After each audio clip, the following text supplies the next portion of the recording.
Jérome, hi. Hi. Thank you so much for taking the time for this morning coffee. Here we're in Berlin at the Digital Health Excellence Forum, and yesterday you had a presentation on prevention and how prevention is often seen as something that's not worth investing in or is just bringing a loss to the healthcare system, and you argued that that's not the case, at least not in your case. So let's talk about cocaine. That's a strong start. Yes, exactly. You know, you need to somehow start with an engaging topic.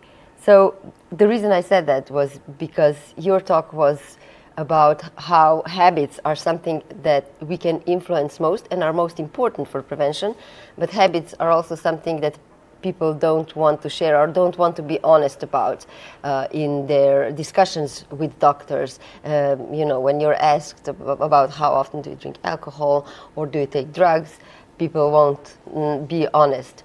And tell me more about that. Yeah, actually, I'm a physician, I'm a gynecologist, and I felt myself that sometimes I'm not confident with asking some question. And also this get from experience. When you're a young gynecologist, you're not confident to start the question about sexuality because you feel that it's maybe not the day to make it, maybe it's going to be another time, you're not confident. And then I realized, speaking with other physicians, that the patient is sometimes lying to you, and also the physician sometimes is not comfortable to ask the awkward question about personal habit, because no one is having a consultation for their habit. The start, the integrative health is becoming a big trend for the patient, for the industry, but it's not the main topic of your visit at the doctor. It's acute or chronic, but not really that. And we realize that this is a big stat, that 57% of the patients already lie to their doctor, and mainly about their habits. So we realize that the technology could be in a place where the trust, as we were talking about, can be different, because the technology do not judge you. You feel confident to tell, because you're not going to have to face someone, even if you're going to build a trust relationship with your doctor. So we really believe that questioning can be more powerful and more impactful if it's not only the physician that make it. Mm-hmm. We're going to go to that in more detail, because you built a model that is used pre-consultation, where patients answer a lot of questions for the doctors to get some sort of a risk assessment. But I do want to clarify, for the audience, what I meant with that question.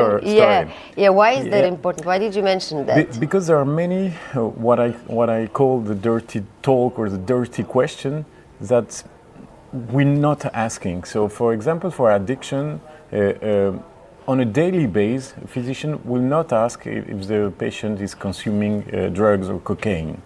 And actually, when we look at the number, 25 million of people are known to use cocaine in Europe. And we know that heart attack for the population under 40 years old is due to cocaine in 1 case out of 4. Mm-hmm. So it's a massive responsibility in heart attack for the people that are under 40 years old. Mm-hmm. If you screen someone coming for no matter what, and you know they are using cocaine, you know that you will have to make something to check also the heart. You will have to make an ECG, a stress test to make it, even if it's not the subject at all.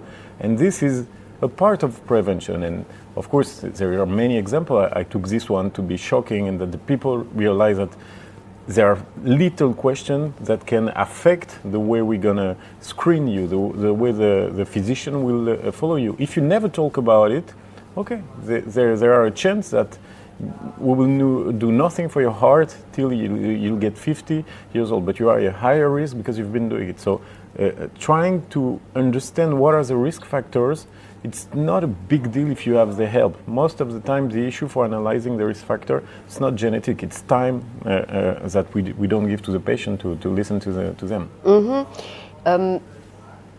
It's a well-known fact, backed by research, that social determinants of health relationships, mental health have a huge impact on everything. On Sexuality, everything, basically. sleep, everything on that. So how do you, as a doctor, find the balance between finding out just enough from the patient that you as a GP, for example, or OBGYN don't become the psychotherapist in the middle of the session, and that you also, you have to be efficient with the increasing workforce shortages? No, you're right. It's a very good point. We cannot treat everything. I mean, we have a limited time, and this is what we're trying to do in the team. We say you cannot treat everything, but you can point the thing, and you can start the conversation with the patient. You're not going to be a cardiologist and then a psychologist for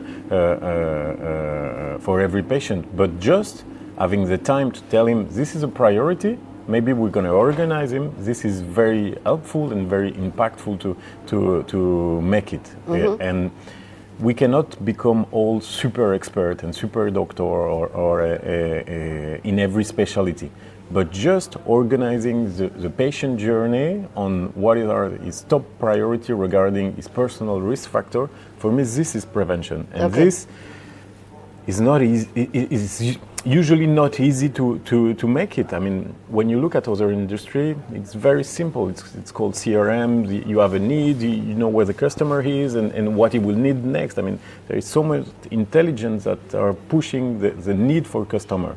But the need for the patient regarding his position, I mean, when you look at when you're going to buy something on internet, they already know what you need and what next for you.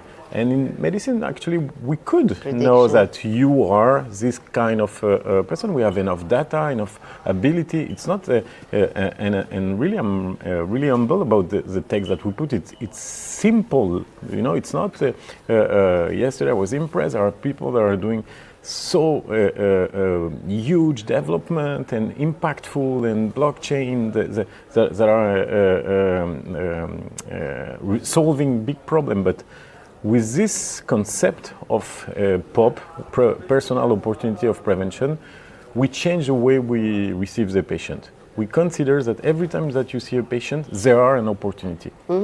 And let's say that we can look at prevention on two ways. There is one way that is doing the full checkup.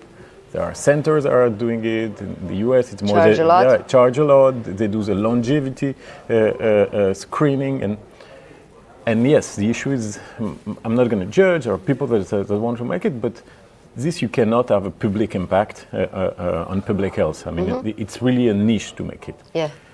And the other way is to say, okay, every time that you are in the healthcare system, there is a connection that we have to give you, and back the minimum is to give you what are your opportunity of prevention.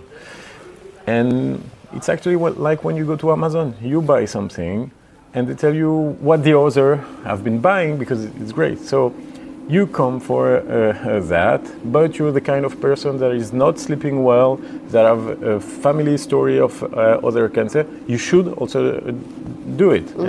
And just to tell it is really impactful. And I hope next year we'll also be able to bring the economic impact of doing that. The medical, we're sure, I mean, as I presented yesterday about 10,000 patients, it's already sure that this impacts the way we receive the patient. Let's explain a little bit what One Clinic does.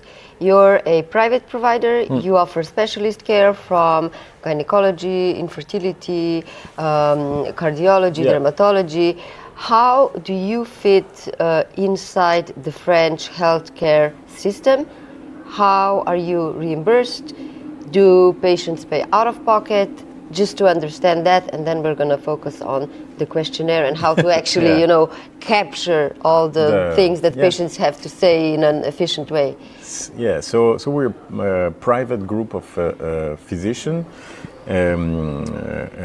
where we wanted to make two things. I mean, we wanted to make integrative medicine, and we wanted to take every decision as value-based healthcare decision. I mean, For me, it was really important. I'm a physician. I was not an entrepreneur. I didn't do any business school. So I wanted to have a line and a direction. I mean, when you're a physician, you don't know what it is to talk about vision or values for a group. I mean, what is your vision? To give the best care that you can, and that's it. So the value-based healthcare for me was one of the direction we wanted to take from the beginning. And we were trying to conceive, with the help of one great team player with us, Alba, that built it with us, to say, okay, the value is not just giving you the good prescription. This is easy, to give you the good antibiotics or to give you the good treatment. This is easy. What is the added value that we can make as a group, and what is the best care that we can? So we decided that for chronic disease, for a difficult condition, we will build a journey of integrative medicine. And in my experience, when you see a patient and you tell them, oh, it will be great to see a psychologist or maybe a nutritionist, you never know what's going on. You don't have the follow-up, you don't have the data, you don't even know if the patient is going there. For many good and bad reasons, but you don't know it. So physicians kind of give up doing that. So we say, okay, this is going to be our team. It's not going to be external. We're going to have this team. And if one patient is coming to our clinic, we're going to decide that this is a medical prescription, that our journey of integrative medicine is a prescription. So if the physician decides that you will need this journey, we're going to organize it and we're going to fund it. Mm-hmm. Okay, so we're private. The patient has to pay out of pocket for the consultation, the difference between what the social security, the insurance is funding. And on the other side, we offer patient a more global care of what we do. And our physician, there are most of them, half in our one clinic and half in public system. So for the patient, we offer always the possibility to be treated in private, and if they need surgery or difficult, they have always a choice, because our team is also working in the public hospital. So we build bridge with the physician, not the technology. I mean, the patient can decide if he wants to go to the public hospital with the same doctor that he met, or if he wants to go to the private. So for the physician, it's very comfortable, because sometimes you know that this kind of case, difficult case, you prefer to be in a stronger team in public hospital and take a longer time than a private thing. So they don't have to compromise on that. Okay. Do you ever get scrutinized that you're basically just enabling people to pay to skip the waiting lines? I do not. Okay. I do not, because there is no waiting line for this kind of surgery, and the delay between the public and the private will not be the point of judgment. So the people come to you because you have a different approach. Yeah. Let's talk about that. So you mentioned that in the presentation that you had here at the Digital Health Excellence Forum, that basically you created a system where patients answer 60 to 100 questions. Tell me a little bit more about that. Like, what kind of questions are these? I personally think that when it comes, of course you need to ask the questions, but patients are not really that worried about the doctor asking those questions.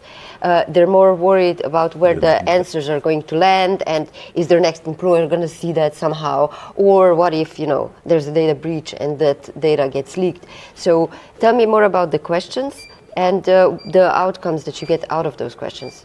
So I'm building it.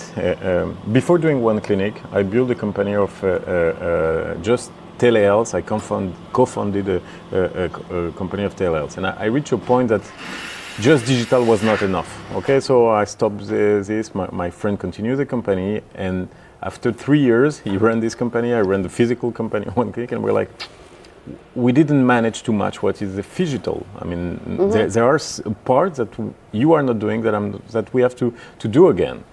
And we've been concepting the prevention as this bridge between the digital and the physical. And this is very important because the question of trust, the question of data is always a question, but it's a different point of view when you see the people that is going to use it the next day.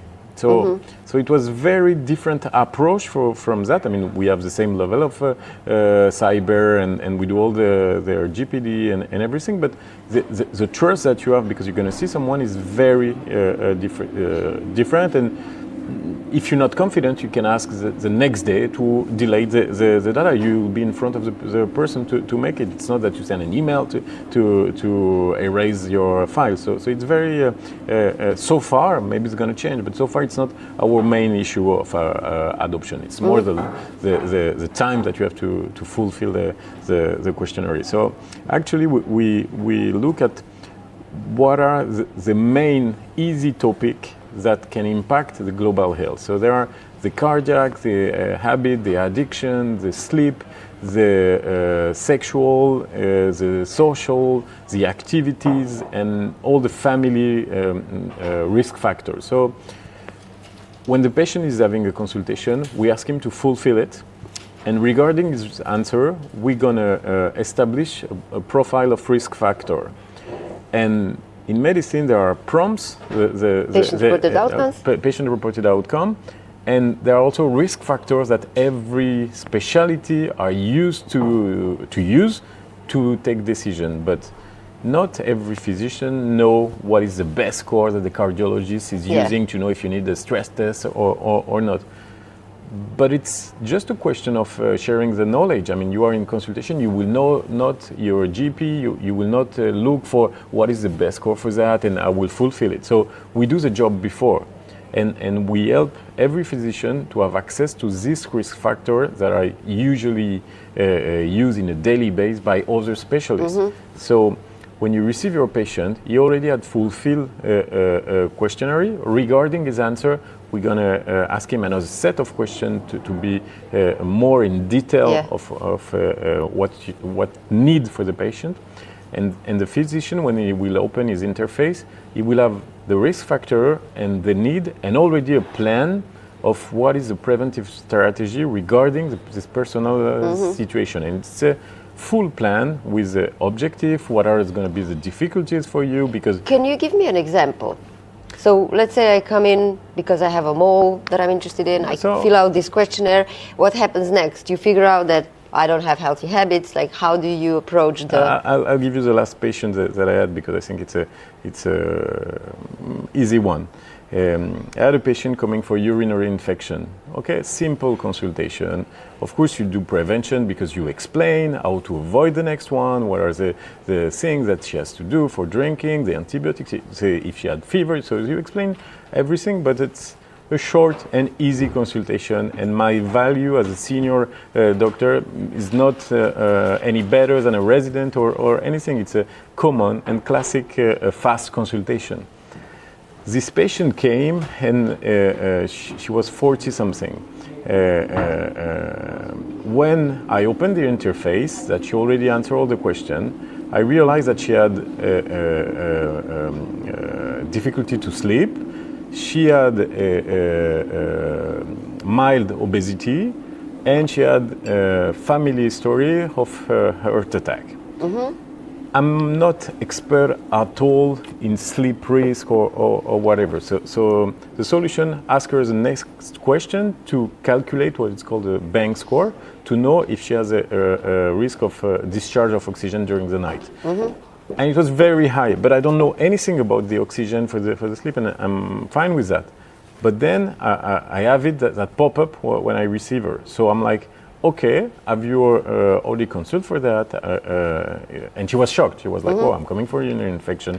No one ever told me about this, but you're right. And it's very uncomfortable for my husband because I'm also snoring. So it's a lot of noise. So I said, okay, you're going to make an appointment next door. She's already there to give you the machine to register your sleep the night after. And the system gave me a full record with what is going to be her plan. So first will be to evaluate her sleep. Second will be to help her with her weight, and also to evaluate if there is a diabetes, because she never evaluated that. So she came for urinary infection. She went back for sleep, obesity, and we realized she has not been doing a smear test for 5 years. So I told her, okay, so it's not today, but we're gonna make it. So. Yeah. From one little consultation, she went out with 3 main things that are very impactful. Could I make it without the system? Yes. If I'm technically speaking, yeah, but in practicality, I don't have time to make it. I don't have the focus, and I have to be very honest and humble about the physician. You come for something, we focus on the reason, and physician and everybody, you don't like to ask questions that you don't want to hear the answer or can handle the answer. I mean, you know, sometimes you don't want to get into psychology because you know that if you open this door, the consultation is going to be too long for you and you cannot handle it. So we just have to admit it and to say, okay, I'm not going to handle everything, but I want to take the time to have the point on that and to help the patient to have the follow-up. And what we do as a group, I mean, it's not just a tech solution.